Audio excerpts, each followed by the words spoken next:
Bismillahirrahmanirrahim. Assalamualaikum warahmatullahi wabarakatuh.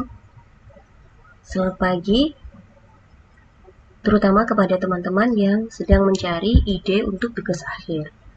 Semoga presentasi ini bisa membantu. Yang pertama, adanya prinsip 5W plus 1H. Jadi, what, apa minatmu saat ini, apa saja faktanya, apakah ada solusi untuk masalah ini, dan apa saya butuh untuk menemukan solusi itu. Jadi, ide harus benar-benar menarik untuk ditulis, sehingga mempertahankan niat dan semangat menulis. Yang kedua, when, kapan masalah ini terjadi, dan kapan masalah ini harus selesai. Ingat, tugas akhir punya batas waktu, jadi perkirakan kapan harus menyelesaikan, dan apa saja solusi yang dibutuhkan. Where, di mana asal mula masalah ini terjadi, dan bagian mana yang penting, mana yang seharusnya. Sudahkah sesuai fakta? Silahkan cross-check. Kemudian, mengapa masalah ini penting, mengapa saya harus menemukan solusi untuk masalah ini, dan mengapa masalah ini muncul, lalu mengapa harus dikaji kembali. Artinya, jika ada studi terdahulu, maka kemukakan saja apa perbedaan studi yang teman-teman lakukan dengan studi terdahulu. Dan adakah alasan lain yang mengharuskan saya mencari solusi? Lalu, who, siapa yang mendapat dampak dari masalah ini, dan siapa yang terlibat? Bisa saja dari informan, personal kunci, kemudian bantuan, tindakan, atau mungkin siapa yang sudah pernah meneliti. Jadi, selalu baca peneliti terdahulu, dan juga mungkin ada tugas akhir yang telah pernah dilakukan oleh kakak tingkat. How, bagaimana jika situasinya berbeda? Bagaimana saya mengumpulkan informasi relevan dengan masalah yang saya hadapi? Bagaimana jika ada perubahan peraturan seperti itu? Bagaimana saya bisa melibatkan orang yang relevan membantu saya, dan seterusnya. Jadi, selalu ingat Rudyard Kipling punya what, where, why, who, when, and how. Lalu ada prinsip 2R dan 3S. Yang pertama, baca, dan baca. Seperti Sherlock Holmes, saya suka sekali membaca. Baca apa? Baca buku, dan biasanya tak melupakan detail-detail yang saya baca. Sumber bacaan bisa dari buku, bisa dari e-book, bisa jadi koran, majalah ilmiah, e-paper, e-magazine, perpusnas, internet, mulai dari website, YouTube, sosial media, maupun jurnal ilmiah nasional maupun internasional, dan juga sahih itu sendiri. Lalu juga ada R yang kedua, relationship, artinya bertukar pikiran dengan teman sebidang ilmu, tidak sebidang, atau ngobrol dengan pembimbing. Yang kedua, bertukar pikiran dengan pihak lain yang bisa mendukung dan memberikan kritik yang membangun. Yang ketiga, berdiskusi dengan komunitas tertentu. Atau misalnya teman-teman yang terhubung dengan Ortec bisa juga tergabung dengan newbie di diskusi Ortec. Kemudian ikut webinar, ikut seminar, ikut conference, latihan, dan pertemuan ilmiah. Dan juga dukungan dari orang terdekat.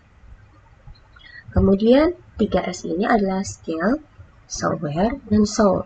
Yang pertama melatih skill, kompetensi tertentu sesuai bidangnya, terutama terkait penunjang materi digital, misalnya cara berkomunikasi atau presentasi. Kalau skill pajak tentu harus update tentang aplikasi pajak tertentu ya, atau website pajak tertentu. Kemudian yang kedua, menguasai software tertentu. Misalnya Open Knowledge Map, penulisan Mendeley atau Zotero, atau olah data kuanti-kuali, paraphrase, penerjemah, dan aplikasi pendukung lainnya. Kemudian melihara soul menulis. Artinya, apapun yang terjadi, mental tetap dijaga untuk tetap sesuai track target tulisan yang akan dikerjakan. Contoh tools menulis misalnya Google Scholar, Publish of Paris, Postviewer, LeapMap, Open Knowledge Map. Kemudian mengelola referensi, teman-teman bisa pakai Mendeley, Zotero, atau contoh nih, menulis dengan Open Knowledge Map, teman-teman tuliskan, buka Open Knowledge Map-nya, dan tulis di situ misalkan ya aplikasi pajak penghasilan, lalu klik Go. Jadi pencarian idenya adalah mencari mapping penelitian gitu, dan kemudian membacanya tentunya. Ketika diklik bisa juga dengan custom range, artinya pilih waktu bisa di custom. Kemudian ketik kata kuncinya, kalau teman-teman nyari audit sektor publik, ya audit keuangan publik. Tapi karena teman-teman tadi mengeklik aplikasi perpajakan, ya ganti kata kunci itu dengan aplikasi pajak penghasilan. Kemudian ada juga pilih artikel paling relevan, bisa jadi most relevant atau most recent. Kemudian bisa juga dengan membatasi waktu pencarian. Dan tipe-tipenya apa yang dicari, misalnya jurnal atau newspaper artikel bisa juga diklik dan yang lain. Oke. Nah, contoh knowledge map aplikasi pajak penghasilan ditemukan 84 most relevant documents. Nah, dokumen-dokumen bisa diklik, kemudian bisa dipelajari, misalnya aplikasi rancang bangun pertumbuhan pajak penghasilan berbasis Android dan seterusnya ya. Kemudian ada evaluasi pendapat pajak penghasilan pada kantor apa, seperti itu. Dan sumber ini bisa di-retrieve Open Knowledge Map 2024, Knowledge Map for Research on aplikasi pajak penghasilan, dan di-retrieve dari begitu. Itu harus dicantumkan pada referensi. Oke, jadi karya ilmiah yang baik itu adalah sederhana, make it simple, kemudian realistis, up to date dengan zamannya, kemudian pemikirannya kritis dan logis, lalu dilakukan dengan benar dan tidak plagiat.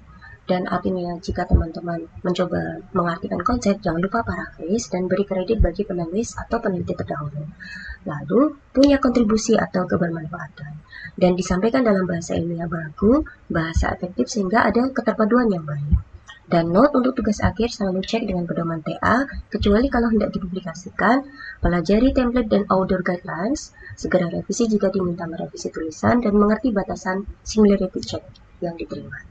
Kemudian, yang penting smart, jadi spesifik, terukur, dapat dicapai, ada alasannya, ada batas waktunya.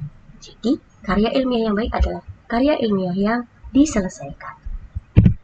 Oke, sebuah karya akan memicu inspirasi, jadi teruslah berkarya. Jika Anda berhasil, teruslah berkarya. Jika Anda gagal, tetaplah berkarya. Dan jika Anda tertarik, teruslah berkarya. Dan jika Anda bosan juga, teruslah berkarya. Michael Crichton.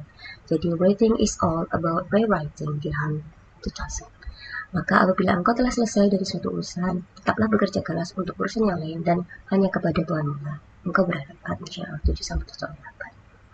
Oke teman-teman, tiada yang gak dinyata-nyata. Mohon maaf atas segala kekurangan.